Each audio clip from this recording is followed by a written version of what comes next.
नमस्कार, मैं हूं विशाल कौशिक। आप देख रहे हैं हमें news NCR Facebook live page पर और इस वक्त मैं मौजूद हूं फरीदाबाद से थोड़ी सी ही आगे पलवल की तरफ। और ये जो सड़क है ये है नेशनल हाईवे और केएमपी के बिल्कुल नज़दीक है हम। और किसानों द्वारा 6 फरवरी को चक्का जाम का एक फैसला किया गया था कि चक्का जाम वो पूरे देश में करेंगे।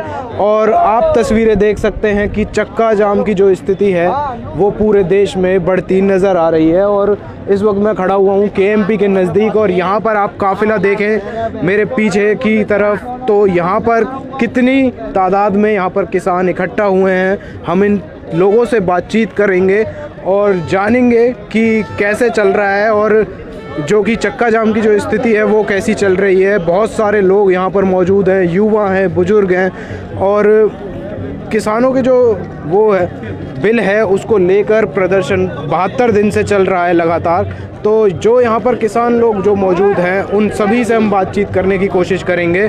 तो इतने सारे बुजुर्ग हमारे साथ मौजूद हैं, इन सभी से बातचीत करते हैं। अंकल जी, क्या नाम है आपका? महेंद्र सिंह। कहाँ से आए हैं? गहलब से। गहलब से, यहीं के गहलब पलवल डिस्ट्रिक्ट।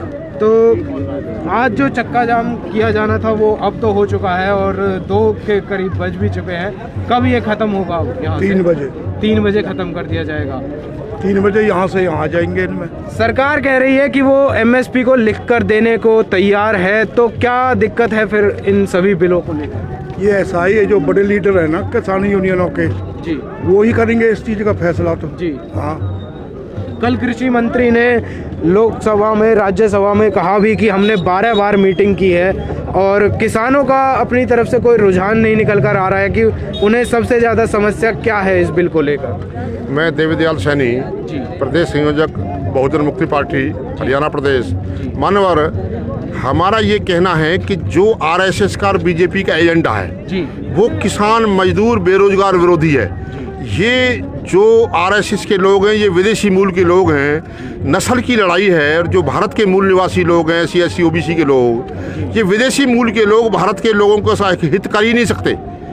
इन्होंने जो गुरु गोलवलकर आरएसएस के जो सेकंड अध्यक्ष हुए हैं, उन्होंने बंच ऑफ थॉट्स एक पुस्तक है, उसमें जो एजेंडा तय किया है, उस एजेंडा में आप पढ़ लीजिए, 37 पॉइंट है। उस पॉइंट में 37 पॉइंट में आपस में मुसलमानों को SC से लड़ाना, BC से लड़ाना और इनको ज़मीन जायदाद से वंचित करना, आर्थिक रूप से कमज़ोर करना, ये एजेंडा है। मैं नहीं बोल रहा ये। और जो है ना, ये अटल बिहारी वाजपेयी ने भी जब जिनेवा सम्मेलन में कहा था कि भाई आपको अब कैसा लग रहा है कि मैं जो है ना अपने देश में जैसा मैं अपना महसूस कर रहा हूँ। इसी तरह से इंदिरा गांधी को पत्र लिखा जवाहरलाल नेहरू ने कि हम विदेशी मूल के लोग हैं, आप ये कभी मत भूलना कि हम विदेशी लोग हैं जी। और डिस्कवरी ऑफ इंडिया में भी उन्होंने लिखा है। तो ये बहुत सारे अभी तो कुछ विदेशी लोग भी आप किसानों के लिए ट्वीट कर रहे हैं। और क्या दिक्कत है? जब अगर कोई संविधान विरोधी या समाज विरोधी, मानवता विरोधी अगर कोई बात होगी तो उसमें पूरी दुनिया साथ देगी। UN के माध्यम से जो पंचशील का सिद्धांत है, सबको जीना चाहिए, सबको जीने का अधिकार है, उसमें साथ देना चाहिए। देते हैं। जब हम देश की आज़ादी की लड़ाई लड़ रहे थे तो कई देशों ने हमारा भी समर्थन किया था। लेकिन जब PM ने, अभी तक 72 दिन हो चुके हैं, PM ने एक भी किसान आंदोलन पर एक भी ट्वीट नहीं किया। लेकिन जब विदेशी लोग ट्वीट करते हैं किसान आंदोलन पर, तब PM की तरफ से ट्वीट किया जाता है। उस पर कुछ कहना है? ऐसा है मानवर, PM जो है, PM RSS की डोर और BJP पतंग, उसका ये पुछल्ला है।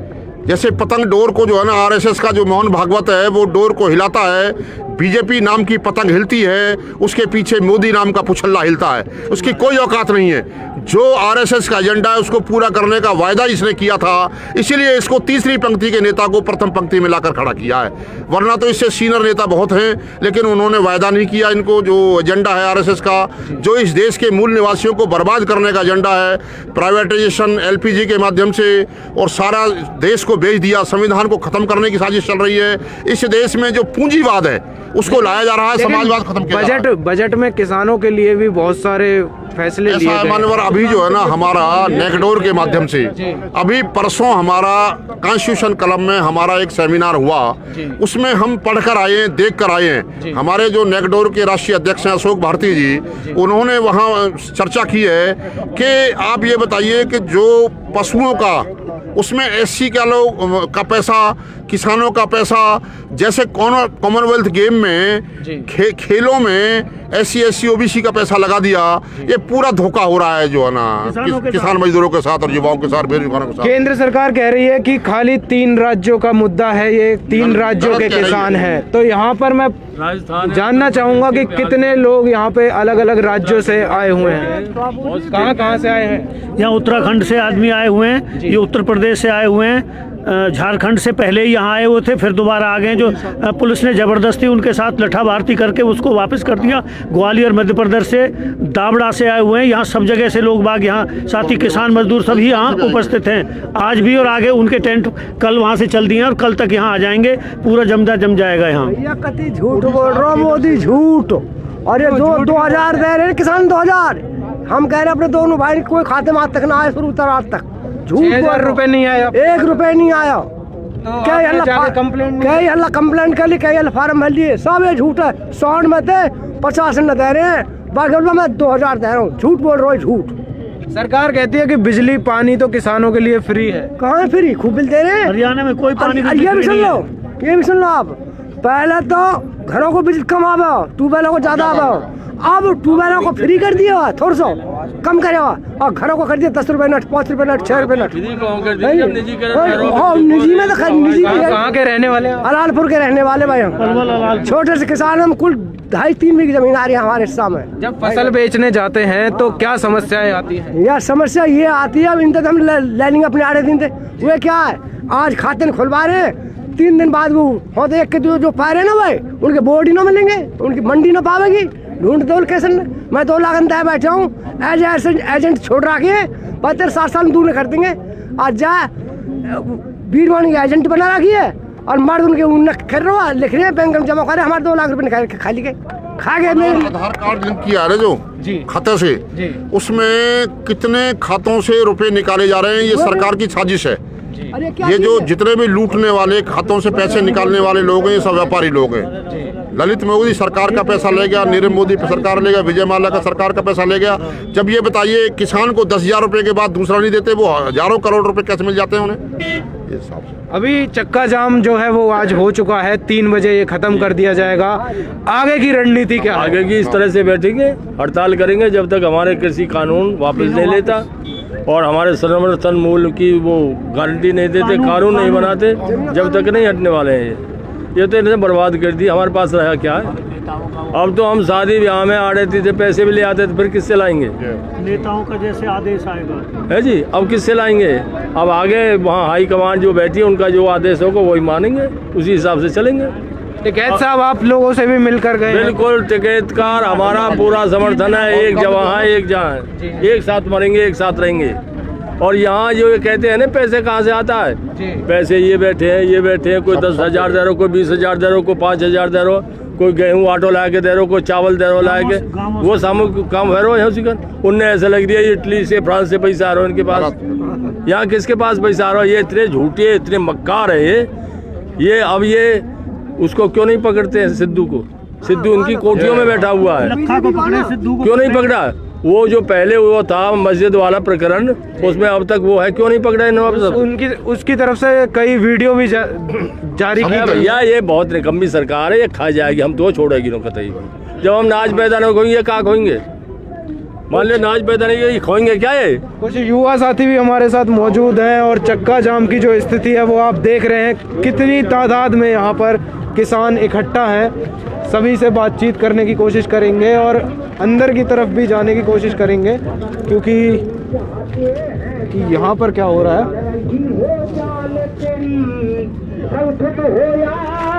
तो आप देखें कितने शांतिपूर्ण से, और यहाँ पर चक्का जाम किया गया है। पूरा ये नेशनल हाईवे का नज़ारा है जो आप देख रहे हैं तस्वीरों में इस वक्त। और किसान आंदोलन का आज 72वां दिन है। किसानों की बस यही अपील है कि इन जो ये कानून जो बनाए गए हैं इन सभी को वापस लिया जाए। अलग अलग गांव से, अलग अलग प्रांत से लोग यहाँ पर आए हुए हैं और वो पहुँचे हुए हैं और इस चक्का जाम को, यहाँ पर चक्का जाम जो कि लगाया गया है और 2 बजे का समय अब हो चुका है, 3 बजे इसे खोल दिया जाएगा, इस नेशनल हाईवे को खोल दिया जाएगा।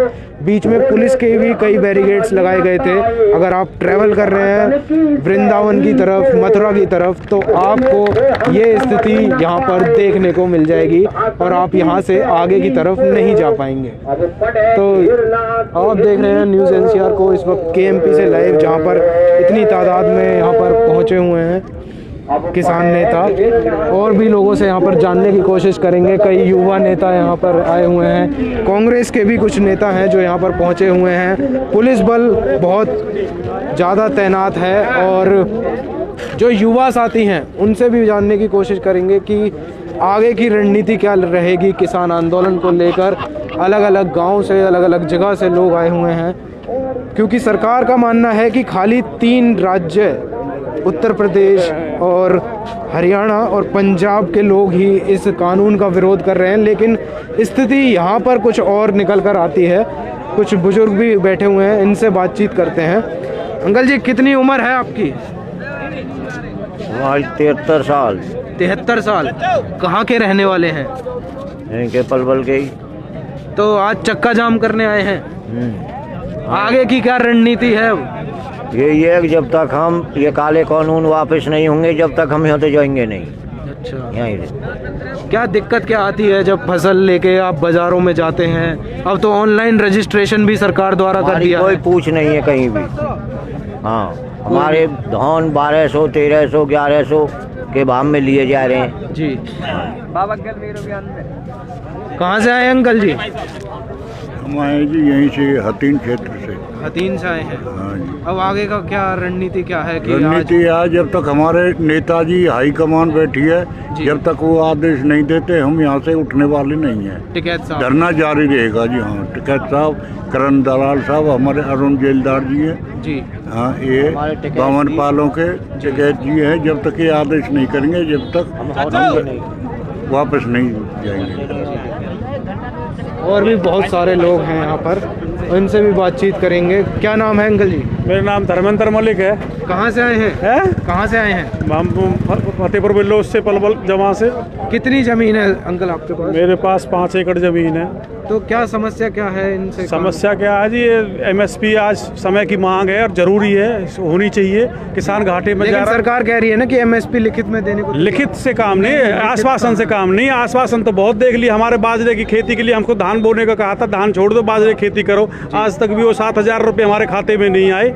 ये सरकार झूठी, हमें सब विश्वास नहीं है बिल्कुल भी। अब तो सरकार ने ऑनलाइन रजिस्ट्रेशन भी कर दिया ऑनलाइन है। रजिस्ट्रेशन हमने भी किया था, आज तक भी हमारा पैसा नहीं आया। ऑनलाइन रजिस्ट्रेशन की बात छोड़ो, आप कोई नहीं, इनकी करनी कतनी में फर्क है जी। बिल्कुल। कहाँ से अंकल जी? ये पलवल से, महेशपुर, मिंडकोला। मिंडकोला से हैं। कितनी जमीन है अंकल आपके पास? 5 एकड़। सरकार कह रही है कि ये तो पैसा बाहर विदेशों से आ रहा है, जो इनके किसान के जो रैलीज हो रही हैं उसमें जो पैसा वैसा अपने गांव से, हर घर से जी उगाई होती है जी। दूध की, चावल की, हर चीज़ हम खुद लाते हैं जी ऐसे कोई बात नहीं। सच्चाई ये किसान है ना जी, जी किसान की असली मांग है जो, वो तो आज तक ना सुनी ना सरकार सुनने की हमें ये महसूस है कि सुनेगी। जी। किसान का खेत पे जाता है रात के पान लगाने का जी। क्या उसका एग्रीमेंट है? वो सुबह घर वापस आ जाएगा? है कोई एग्रीमेंट? सरकार कहती है कि बिजली पानी तो किसानों का फ्री है। फ्री नहीं है। कौन कहता फ्री? किसान को तो ट्यूबवेल का कनेक्शन लेना जी, 2 लाख रुपए चाहिए आज।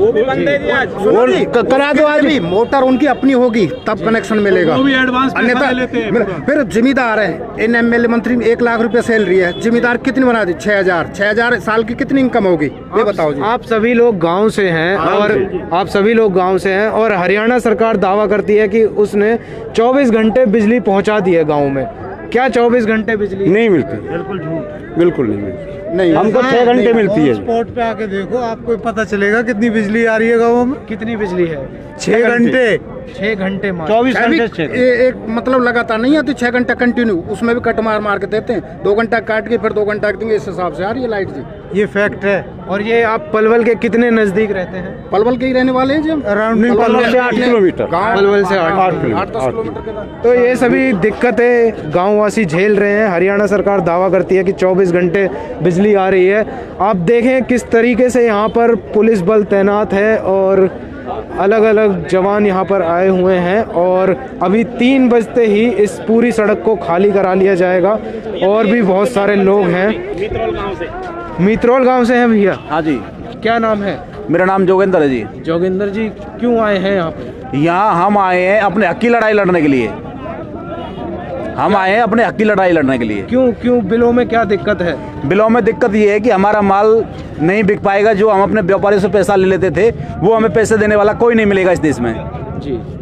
इसलिए हम यहाँ आए हैं। अभी जैसे सरकार ने ऑनलाइन रजिस्ट्रेशन भी कर दिया है फसलों का कि आप जाइए और आपकी ऑनलाइन बिलिंग हो जाएगी, तो उसमें पैसा वगैरह सब समय पे आ रहा है? वो अभी पैसा नहीं आया। अभी बाजरे का भी पैसा नहीं आया। वो तो अभी भाई लास्ट बाजरे की फसल उगाई थी? हाँ, लास्ट बाजरे की फसल उगाई थी। कितनी उसमें उगाई थी? अभी उसमें 5 एकड़ थी मेरे पास। 5 एकड़ थी? हाँ। और अभी उसका आधा पैसा नहीं आया। अभी आधा पैसा नहीं आया? हाँ। और जो पैसा आया वो कितने दिनों में आया? वो लगभग 1 महीने के समय में आया। वो किस्तों में आ रहा है, मतलब किस्तों में आ रहा है। भाई साहब, ऑनलाइन रजिस्ट्रेशन तो फ्रॉड है। ऑनलाइन रजिस्ट्रेशन हुआ था धान का। अब ये बताओ, एक भी किसान का धान नहीं मंगाया गया मंडी में। किसी भी किसान के पास ये इन्फॉर्मेशन नहीं आएगी आपका रजिस्ट्रेशन हो रखा है, आप धान लेके आ जाइए। सबने वही औने पौने रेट में जो खरीदा गया उस रेट में बेचा है। क्या फायदा रहा उस रजिस्ट्रेशन का? पहला स्ट्रगल ये किसान के लिए कि वो ऑनलाइन रजिस्ट्रेशन कराए। दूसरा ये है कि वो वेट करता रहे कब वहाँ से इन्फॉर्मेशन आएगी। वो इन्फॉर्मेशन भी नहीं आती, किसान कब तक रोक के रखेगा अपना धान, ये बताओ। कपास है, कपास का रजिस्ट्रेशन किया, वहाँ पे जो कंपनीज हैं कोई भी है सरकारी वाले, वो नमी वो अपनी मर्जी से नमी बताते हैं। ये क्या मतलब? वो डिवाइस, कपास वाला तो पैसा हाँ जी, डिवाइस में नमी चेक करने के लिए हमको कोई राइट नहीं है। हम किसी भी अधिकारी से नहीं कह सकते कि भाई हमें दिखाओ डिवाइस कैसे फंक्शन करता है। उसके बाद नियुक्त होता है कि ये दाम पे कितने? एग्जैक्टली यही है। नमी देख के वो लिख देते हैं भाई इतनी नमी है, ये रेट मिलेगा। अब कौन फाइट करेगा? किसान किससे फाइट करेगा? जो एक ट्रॉली लेके खड़ा हुआ है, खेत में मजदूर लगे हुए हैं काम करने के अब लिए। सरकार कह रही है कि आप डायरेक्ट कंपनी वालों को बेचो अपनी फसल को, तो उससे क्या दिक्कत? एक छोटी सी बात बताइए आप हमें जी। कंपनी में कस्टमर केयर का नंबर होता है जी। हैं, वो लेके चले गए, वहां जाके डिसाइड थर्ड पार्टी आके ऑडिट करेगी क्वालिटी का रेट। ये आपके ऑर्डिनेंस में लिखा हुआ है, बिल में लिखा हुआ है कि थर्ड पार्टी ऑडिट करेगी। प्राइस होगा, उसके बाद डिसाइड होगा। इनिशियली आपको 30% या कुछ परसेंट अमाउंट मिल जाएगी, बाकी 70% अमाउंट है वो आपको बाद में मिलेगी जब क्वालिटी ऑडिट हो जाएगा। आप क्या कर लोगे? SDM तक जाने के पास आपका राइट है। SDM को पैसा भेज देगी, वो कितना क्या कर लोगे आप, ये बताओ। किसान के पास तो सिविल कोर्ट और हाई कोर्ट, सुप्रीम कोर्ट में जाने का राइट नहीं है। वो खाली SDM तक ही जाए। SDM तक है बस। SDM क्या कर लेगा उसमें, ये बताओ। और किसान अपना फसल का काम करेगा, अपने बच्चों को देखेगा, अपने पशुओं को देखेगा, या वहाँ पे कोर्ट में चक्कर लगाएगा? पहले इतने कोर्ट में केसेस पेंडिंग पड़े हैं, वो नहीं सुलझ रहे।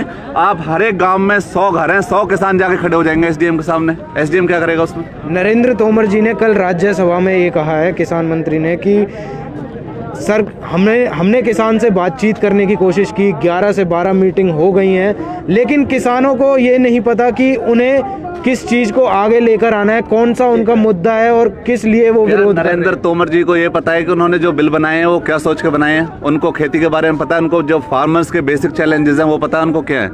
उनको ये पता है कि मंडी में जब फसल जाती है किस बेस पे रेट लगाया जाता है। क्या उनको ये पता है फार्मर्स के राइट क्या है, फार्मर्स की पावर क्या है? उनको ये भी नहीं पता। उन्होंने बिल बना दिए, वो भी ऐसे टाइम पे जिस टाइम पे लाइफ की सबसे ज़्यादा वैल्यू थी, इमरजेंसी थी, जिंदगी बचाना सबसे ज़्यादा इम्पोर्टेंट था। उन्होंने उस टाइम पे वो बिल निकाल दिए बैकएंड से, बैकडोर से।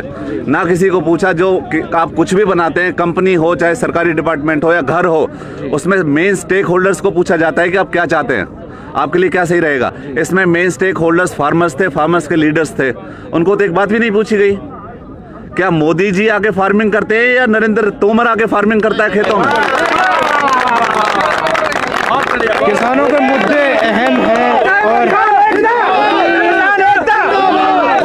जोश आप देख ही रहे हैं कि लोगों के अंदर किस तरह से है, और ये चाहते हैं कि जल्द से जल्द इन कानूनों को वापस लिया जाए। आपको दिखा दूं कि एक तरफ किस तरीके से यहाँ पर जो पुलिस बल है वो तैनात है और जो आर्मी के जो जवान हैं वो भी यहाँ पर तैनात हैं। साथ ही लेडीज़ को भी यहाँ पर लगाया गया है और 3 बजे इस पूरे जो चक्का जाम जो इनके द्वारा किया जा रहा है उसको 3 बजे ख़त्म कर दिया जाएगा। आप देख रहे हैं कि यहाँ पर महिला है जो पुलिस बल है वो भी यहाँ पर तैनात है। तो इनसे ये शायद हम इनसे बात नहीं कर पाएंगे, लेकिन जो यहाँ पर किसान मौजूद हैं उनसे ज़रूर हम बात करेंगे और इनसे जानेंगे कि आगे की रणनीति क्या रहेगी, क्योंकि 72 दिन तो अब बीत चुके हैं। 72 दिन के बाद अब क्या होने वाला है देश में, क्योंकि अब तो विदेशी लोगों के भी इस पर ट्वीट आने लगे हैं और एक ये विदेशी मुद्दा भी बनता दिखाई दे रहा है। मेरे साथ बहुत सारे लोग हैं जो यहाँ पर बैठे हुए हैं। अंकल जी कहाँ से हैं? कुशक से है भैया। कुशक से? हाँ। तो कितने बजे से बैठे हैं आज सुबह यहाँ? सुबह यहाँ बैठे हैं हम 10 बजे थे। 10 बजे से बैठे हो? क्यों, क्या दिक्कत है इन बिलों को लेकर? क्या समस्या क्या आ रही है? नहीं, समस्या यूँ ही है, कोई पता ही नहीं है भाई। जब किसान कह रहे हैं तो उन्हें वापस लेने में क्या बुराई है जी? जैसे पहले थी सरकार करती आई है वैसे करने में क्या बुराई है? अब सरकार तो ये पहले भी इन बिलों को लेकर जब कांग्रेस पार्टी थी तो कांग्रेस पार्टी भी इस बिल को लेकर आना चाहती थी, तब इतना कोई विरोध नहीं हुआ। और जब भाजपा ने खुद ने ही उन्हें रोका था कि इस बिल को नहीं लेकर आना है, लेकिन आज उन्होंने ही इस बिल को लेकर आए हैं।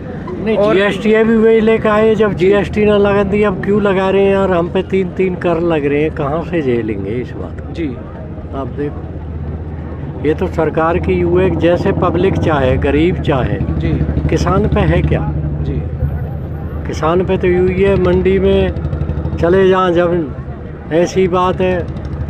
और अब यहाँ बैठे हैं जी, तो यही मारे तो बैठे हैं भैया। हमें जैसे पहले थे चले हो, अब किसान पे या बैंक पैसा दे देगा, किसान के पास पैसा नहीं है। अब ऑनलाइन रजिस्ट्रेशन किया जा रहा है फसलों का। नहीं, फसल का रजिस्ट्रेशन करा जा रहा है। अब ऐसे किसान भी तो हैं जिनने बेचारे ने कुछ पता ही नहीं है। हाँ। अब हम कैसे ऑनलाइन करें, ना उन्हें टाइम निकल जा, फिर उनको लिए ना हो जाए। जैसे बाजरे पे हुआ था, अभी बाजरे में हाल ही में बाजरे में हुआ था जी। तो लाला लोगन ने वो बाजरा 1200 रुपये लिया।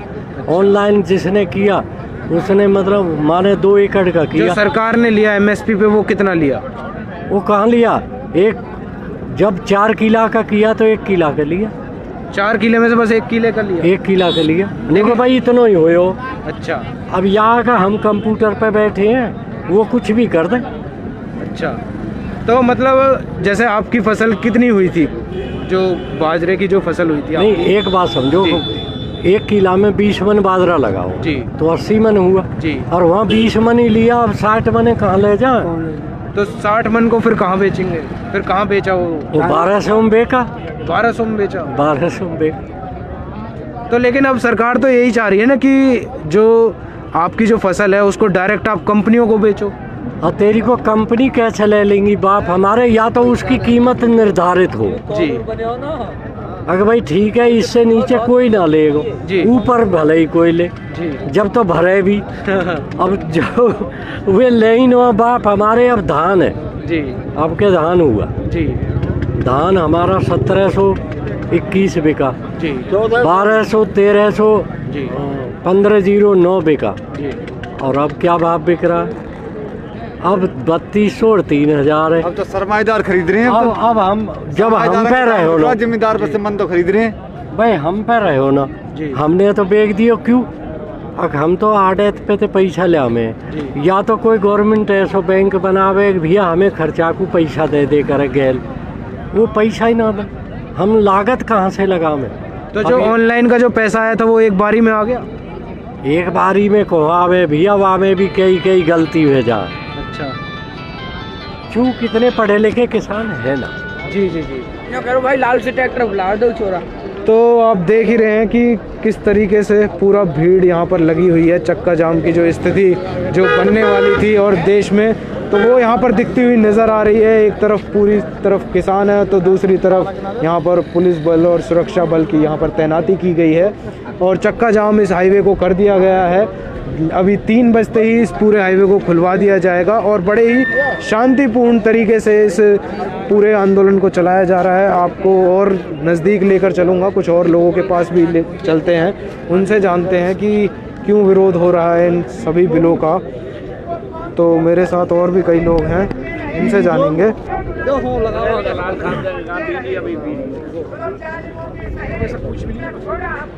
तो मेरे साथ कुछ युवा भी हैं यहाँ पे, तो सबसे पहले इन्हीं से बातचीत करते हैं। क्या नाम है भैया? यशवंत सिंह, यशवंत सिंह जी, कहाँ से आए हैं?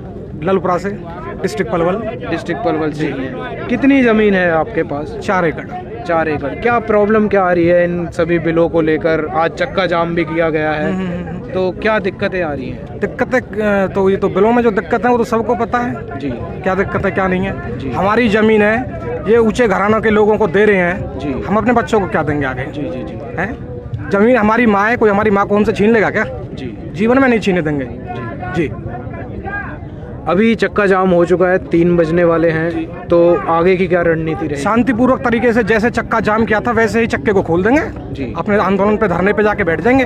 धरना कहाँ पे चल रहा है? ये साइड में ही है भाई साहब, गुजर भवन के जी। पास। नहीं ये साइड में। कहाँ से आए हैं अंकल जी? किशोरपुर से। कहाँ से जी? किशोरपुर से। अच्छा, तो क्या दिक्कत क्या आ रही है सभी इन बिलों को लेकर, क्या समस्या है? अरे दिक्कत ये आ रही, सरमाएदार इनकम आ रहा, जिम्मेदार इनकम आई है उन्हें दे रहा और कहा। तो अभी जो लास्ट फसल बोई थी वो कौन सी बोई थी? गेहूँ बोई। तो गेहूं में जब फसल बेचने गए तो क्या दिक्कत क्या आई? दिक्कत तो खरीद लो हो जी।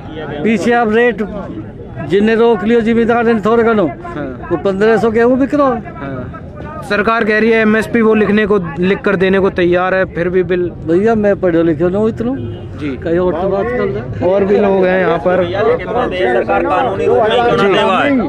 क्या आपको पता है हमारे देश में MSP पे कितना किसान है जो बेच पाकर अपनी फसल को बेच पाता है? कितना जिम्मेदार है? मुश्किल से मुश्किल 2%, और वो भी वो जो उन दलालों से सेटिंग कर लेता है या फिर बड़ा जिम्मेदार है। छोटे जिम्मेदार को कभी MSP नहीं मिल पाता है ढंग से, उसे तो अपनी फसल औने पौने दामों में ही बेचनी पड़ती है, जिससे उसका घर का खर्चा नहीं चलता है। अभी जो लास्ट फसल बोई थी, और हरियाणा गवर्नमेंट ने ये भी कहा कि ऑनलाइन आप रजिस्ट्रेशन। अभी जो लास्ट फसल बोई हुई है वो गेहूं है, वो पका नहीं है, लेकिन जो हमारी कटी थी वो धान था, बाजरा था। आप समझते हो 1 किले में बाजरा कितना हो जाएगा?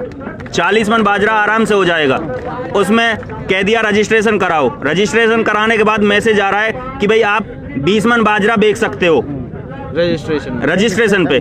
20 मन बाजरे को बेचने के बाद 20 मन बाजरे को क्या करेगा किसान? सबसे बड़ी बात ये है कि उसे क्या करेगा किसान? हर छमाही रजिस्ट्रेशन का मतलब क्या है जी?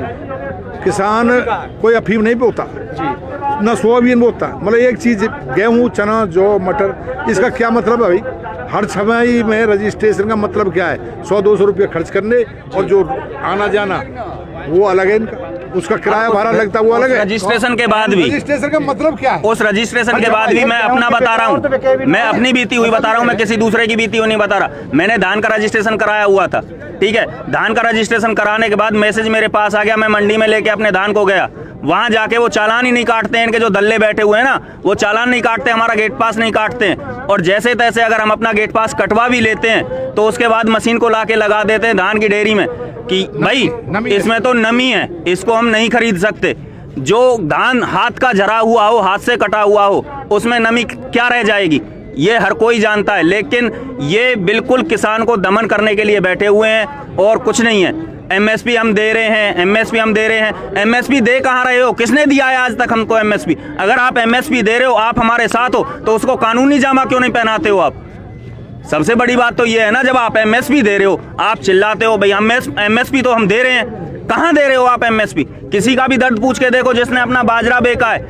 1000 रुपए क्विंटल बाजरा, जब आपने 2140 रुपए बाजरा कर रखा है, 1000 रुपए क्विंटल में बाजरा क्यों बिक रहा है? फिर वो इनके दल्ले ही तो हैं जो खरीद रहे हैं उसको। इसीलिए सरकार कह रही है कि आपका जो बिल है, जो ये बिल है, इसके बाद आप किसी भी आदमी को अपनी फसल बेच सकते हो, किसी भी कंपनी को। मैं मान गया बड़े भाई, आपकी बात बिल्कुल मान गया। सरकार कह रही है आधार कार्ड दिखा के कोई भी हमारी फसल को खरीद सकता है। जब हम आधार कार्ड आपका देख के आपको हमने अपनी फसल दे दी, हम आपको क्या जानते हैं?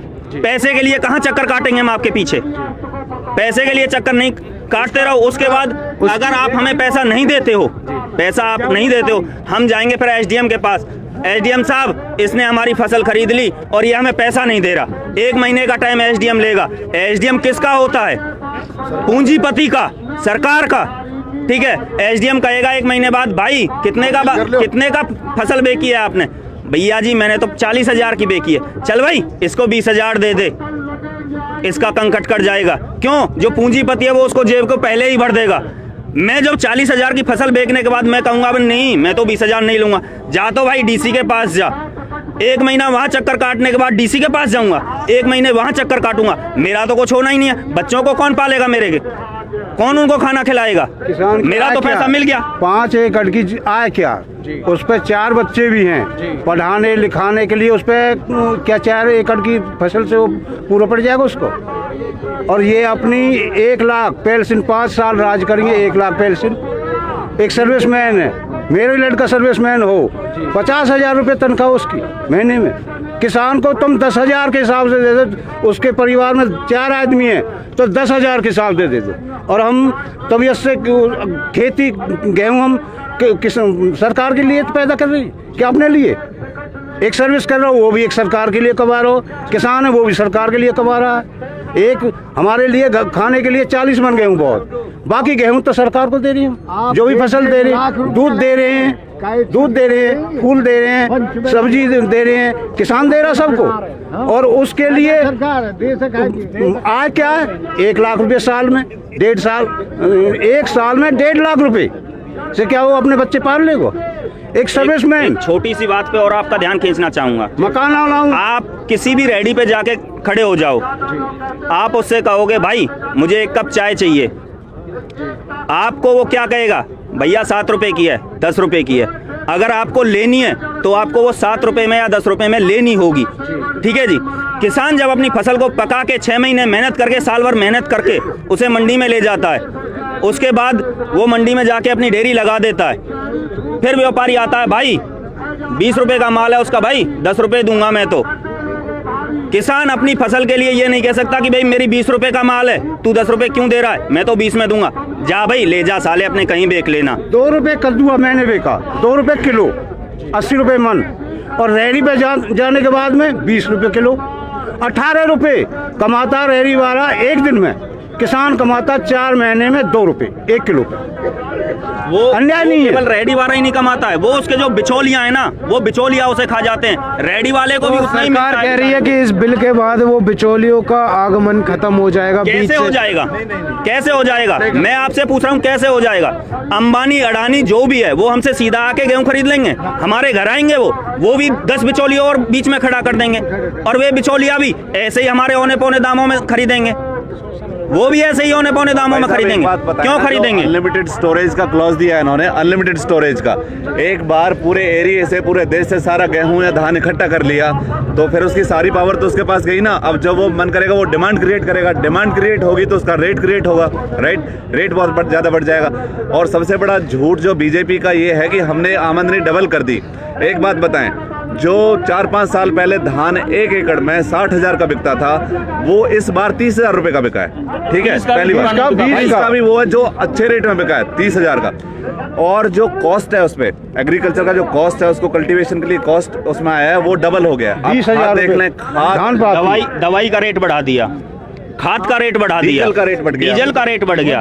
उसके बाद हर चीज का रेट बढ़ने के बाद हमारी जो फसल है उसका रेट डाउन। आप देखें 70 साल में हिस्ट्री में पहली बार एग्रीकल्चर इक्विपमेंट्स पे जीएसटी लगाया। आज तक किसी सरकार ने नहीं किया ऐसा क्यों किया गया?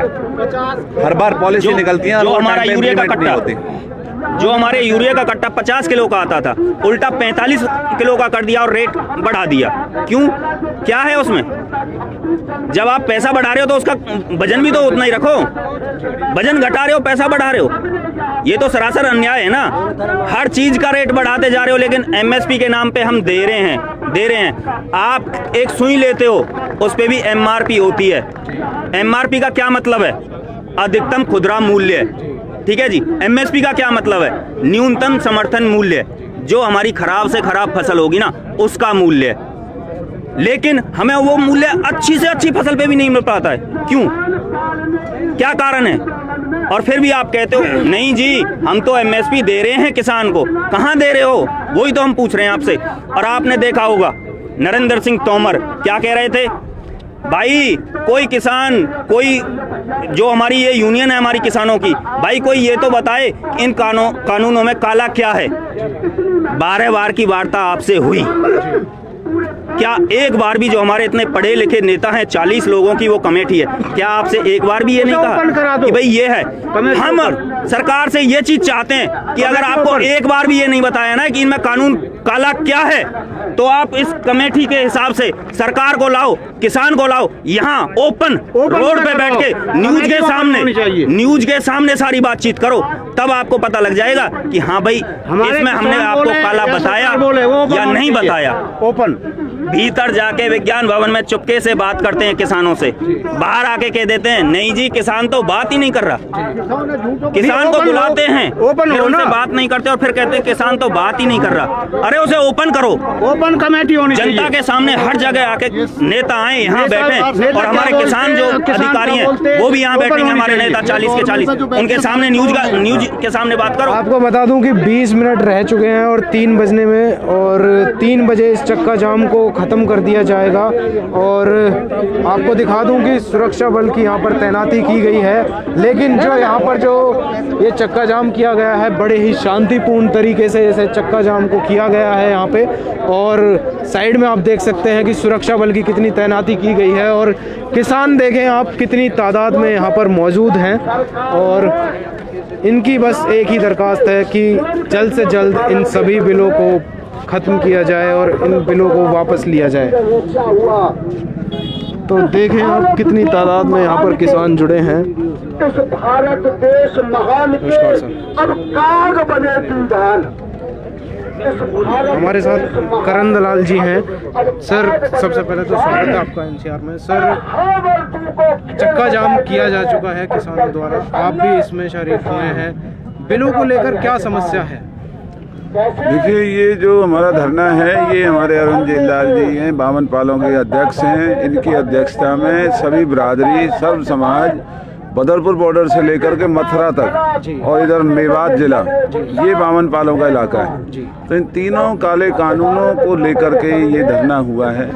हम सबकी ये मांग है कि सरकार तुरंत तौर पर इन तीनों काले कानूनों को वापस ले और उसके बाद किसानों के साथ बैठ कर के अगर ये नया कानून बनाना चाहते हैं तो वो बनाएं, लेकिन ये कृषि कानून ना हो करके उद्योगपति और कॉरपोरेट्स अंबानी अडानी के हितों को साधने वाले कानून है, ये किसानों के हक के कानून नहीं है। लेकिन सर ऐसा देखा भी जाता है कि पहले कांग्रेस सरकार ही खुद लाना चाहती थी इन सभी बिलों को, लेकिन आज इन सब का विरोध किया जा रहा है। हाँ, क्योंकि हम जो कानून लाना चाहते थे उसमें एमएसपी का कानून बनाना तय था।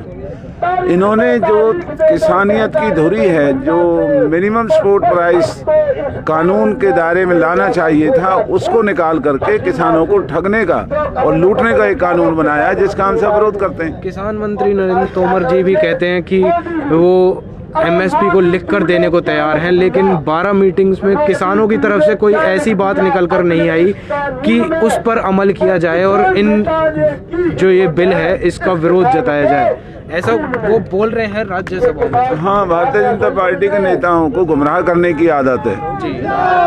सबके सामने अखबार और आपके मीडिया ने बार बार ये किसानों की आवाज़ को उठाया है। इन तीनों कानूनों को पूर्ण तौर पर वापस करना ही सबसे बड़ी ज़रूरत है और वही हमारी मांग है और वही किसानों की मांग है। अभी सर आगे की क्या रणनीति रहेगी, क्योंकि आज चक्का जाम को ख़त्म कर दिया गया है और 72 दिन हो गए हैं, अब तो विदेश की लोगों के भी इस किसान आंदोलन पर ट्वीट आने लगे हैं, तो आगे अब इस जो ये आंदोलन चलाया जा रहा है इसकी आगे की रणनीति क्या रहेगी? रणनीति हमारे जेलदार साहब बैठे हैं, आप अरुण जेलदार जी से पूछिए, 52 पालों के अध्यक्ष हैं। जी सर, 52 पालों के आप सरपंच है, तो आगे की रणनीति अब यहाँ पर क्या रहेगी?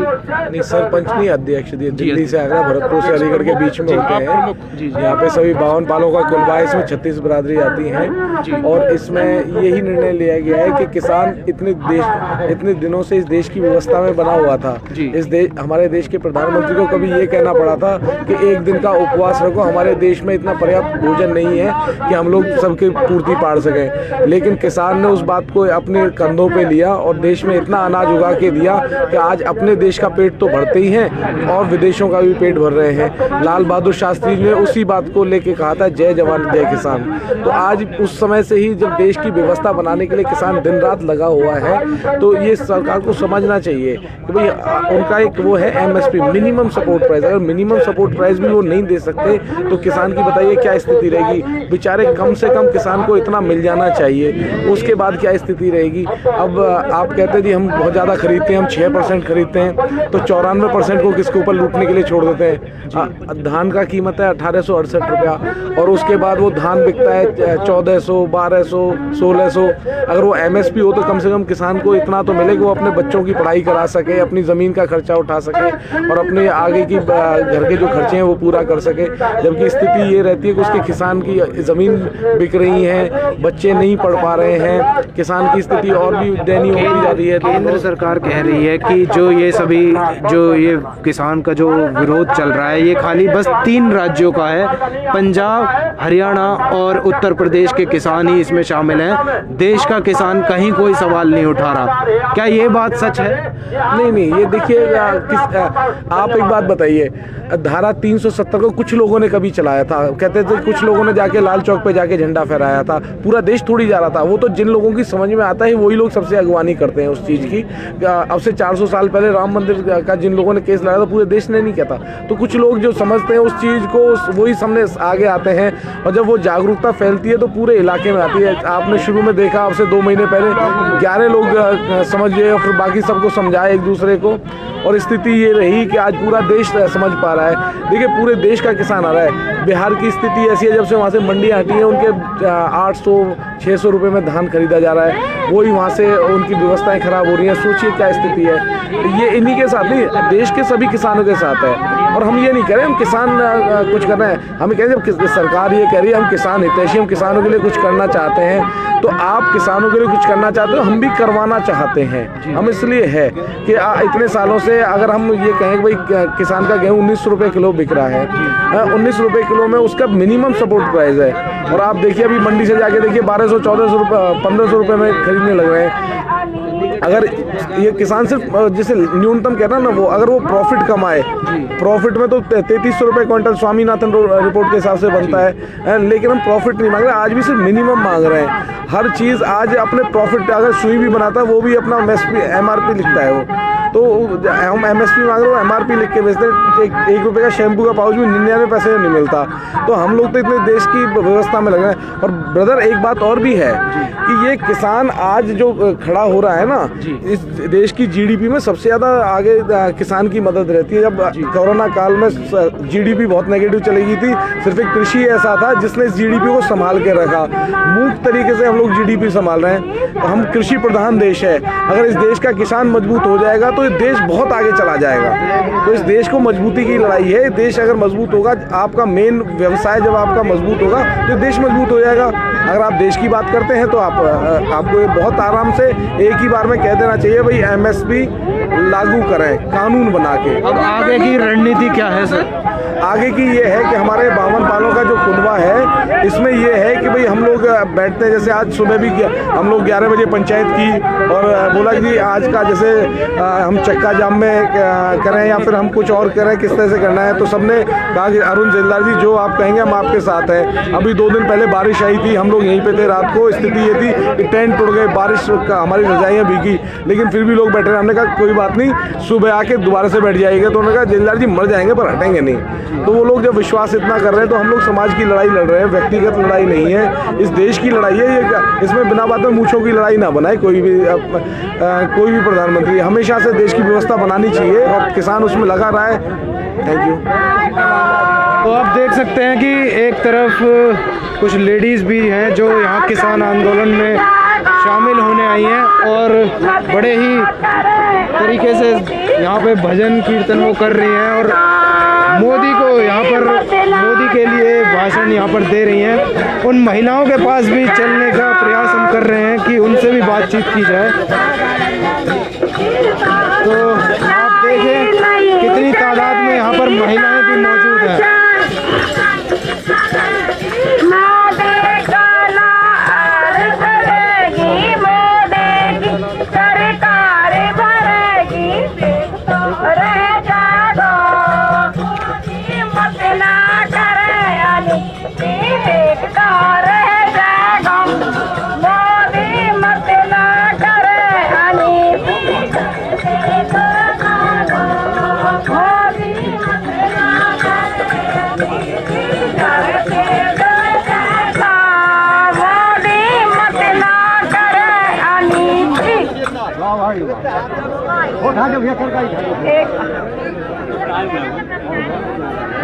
तो आप देखें किस तरीके से ये पूरा नेशनल हाईवे का नज़ारा आप देख रहे हैं, कितनी तादाद में यहाँ पर किसान लोग आए हुए हैं और इन सभी की मांग है कि इन जो ये बिल के जो किसान बिल जो बनाया गया है इन सभी को वापस लिया जाए, इस बिल को किसानों के ऊपर नहीं थोपा जाए। अब देखें महिलाएं भी मौजूद हैं, बड़े बुजुर्ग भी मौजूद हैं, युवा भी मौजूद है और अभी कुछ ही समय बाद इस हाईवे को यहाँ से खोल दिया जाएगा। ये नेशनल हाईवे है 2 और समय हो चुका है 2:55 के आसपास हो चुके हैं। लगभग 5 से 7 मिनट बाद इस चक्का जाम को यहाँ से खोल दिया जाएगा। बड़ी ही शांतिपूर्ण स्थिति से यहाँ पर ये चक्का जाम लगाया गया है और ये लोग अपना मनोरंजन भी कर रहे हैं, अलग अलग प्रकार के गीत गाए जा रहे हैं और करण दलाल जी जो हैं वो यहाँ पर मौजूद हैं। अभी हमने इनसे बातचीत भी की तो सभी पूजा के योग बुजुर्गों, अभी करण दलाल जी जो हैं वो संबोधित कर रहे हैं यहाँ पर जो मौजूद जितने भी किसान नौजवान सभी लोग साथियों और प्यारे बच्चों, मैं समस्त इलाके की तरफ से यहाँ पर आए हुए सभी महानुभावों का सर झुका करके अभिनंदन और धन्यवाद करता हूँ, आपको बधाई देता हूँ। आपके आज इस कर्म ने इस तमाम हमारे इलाके की धरती का नाम धन्य किया है। आप हमेशा बधाई के पात्र रहेंगे और आगे भी हमें अपनी ये सूझबूझ, हमें अपनी ये एकता और जो हमारा इरादा है, हमारे इस संघर्ष में ना कोई राजनीति है ना कोई निजी स्वार्थ है। ये संघर्ष केवल देश के अन्नदाता और किसान मजदूरों के भविष्य की लड़ाई लड़ी जा रही है। तो हम और आप मिलकर के जो भी बामन पालों के सरदारों का हुक्म होगा, मैंने आपसे ये हाथ जोड़ करके निवेदन करना है कि जैसी ताकत आज आपने दिखाई है, हो सकता है आने वाले समय में इसी तरीके से फिर हमें अपने इलाके की ताकत को दिखाना पड़े। हमें हर पल हर क्षण हमें तैयार रहना है और सभी पालों से मेरा निवेदन है, वैसे तो सभी जो भी दिन से बन रहा है वो सहयोग कर रहे हैं, लेकिन खास करके जो सभी पालों के हमारे सरदार हैं वो अपने यहाँ आकर के जिस तरीके से बुडेर पालने, देवतिया पालने और चौहान पालने और भी हमारी कई पालों ने अलग से अपने ठिकाने बनाए हैं। अगर सभी पालों के यहाँ इस तरीके से टेंट लगे, उनमें सभी जाति सभी समाज के लोग बैठे, तो हमारे इलाके के संघर्ष को और भी बल मिलेगा।